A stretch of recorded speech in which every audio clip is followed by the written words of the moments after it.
Welcome to your favorite channel ELLB. আজকের topics তালাক হওয়ার পর সন্তানের সাথে দেখা করতে না দিলে কি করবেন এবং সন্তানের সাথে দেখা না করতে দিলে আইনি পদক্ষেপ কী। আমরা খুবই অল্প কথায় এবং সংক্ষিপ্ত সময়ে মূল বিষয়টি বোঝানোর চেষ্টা করি।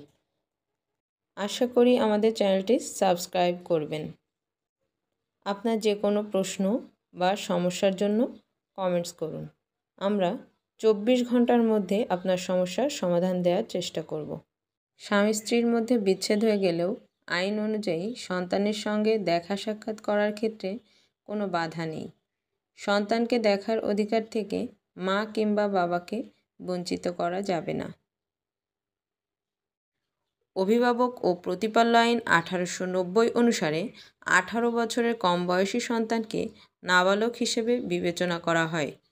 আর ওই সন্তানের অভিভাবক হলেন তিনি, যিনি ওই সন্তানের শরীর কিংবা সম্পত্তি অথবা উভয়ের তত্ত্বাবধান ও ভরণপোষণে আইনগতভাবে দায়িত্বপ্রাপ্ত। এই আইন অনুযায়ী নাবালকের স্বাভাবিক এবং আইনগত অভিভাবক হলেন বাবা। তাছাড়া বাবার অবর্তমানে বা বাবা অপারগ হলে তার দাদা দাদি, চাচা অথবা নিকট আত্মীয় যে কেউ তার অভিভাবক হতে পারবেন। তবে নাবালকের সার্বিক মঙ্গল ও কল্যাণের গুরুত্বের উপর ভিত্তি করে বাংলাদেশে প্রচলিত মুসলিম আইন অনুযায়ী সন্তানের মাকে নির্দিষ্ট বয়স পর্যন্ত সন্তানের জিম্মাদারি অধিকার দেওয়া হয়েছে। এক্ষেত্রে ছেলে শিশুকে 7 বছর ও মেয়ে শিশুকে বিবাহের পূর্ব পর্যন্ত মা তার জিম্মায় রাখবেন। সন্তানের জিম্মাদারির নির্দিষ্ট বয়স পার হলেই যে সন্তান বাবার জিম্মায় যাবে তা নয়। 7 বছর অতিক্রম করার পরও ছেলে সন্তানের সার্বিক কল্যাণের বিষয়টি বিবেচনা করে সন্তানের হেফাজত পুনরায় মায়ের উপর ন্যস্ত হতে পারে।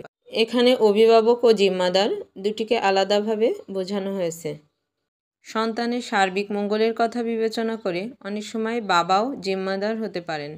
সন্তানের জিম্মাদার বাবা হলে মায়ের সাথে দেখা করতে দিতে হবে, আবার সন্তানের জিম্মাদার মা হলে বাবার সাথেও দেখা করতে দিতে হবে।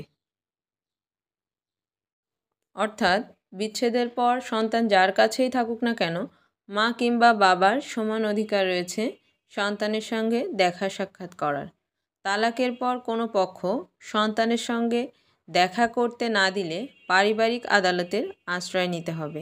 পারিবারিক আদালত তখন আইন অনুযায়ী সিদ্ধান্ত নেবেন সন্তান কার কাছে থাকবে। আদালতের ক্ষমতা রয়েছে সন্তানের কল্যাণের দিকটি বিবেচনা করার। আদালত সন্তানের সুস্থ স্বাভাবিক বিকাশের দিকটি বিবেচনা করে বাবা বা মা যে কারো কাছে রাখার জন্য আদেশ দিতে পারেন। অনেক সময় সন্তানের যদি ভালো মন্দ বোঝার সক্ষমতা থাকে তাহলে সন্তানের মতামতকে আদালত গুরুত্ব দিয়ে থাকেন। মাসে কয়দিন দেখা করবে এবং কোথায় দেখা করবে তা যদি সন্তানের বাবা মা সিদ্ধান্ত নিতে না পারে তাহলে আদালত নির্ধারণ করে দেবেন। তবে এসব বিষয়ে আদালত পর্যন্ত না যেয়ে নিজেরাই বিষয়টির সমাধান করা উচিত। আদালতে গেলে ছেলে মেয়ে বা বাচ্চারা মানসিকভাবে ক্ষতিগ্রস্ত হয়। নতুন নতুন আপডেট পেতে চ্যানেলটি সাবস্ক্রাইব করুন। আপনাকে অগ্রিম ধন্যবাদ চ্যানেলটি সাবস্ক্রাইব করার জন্য।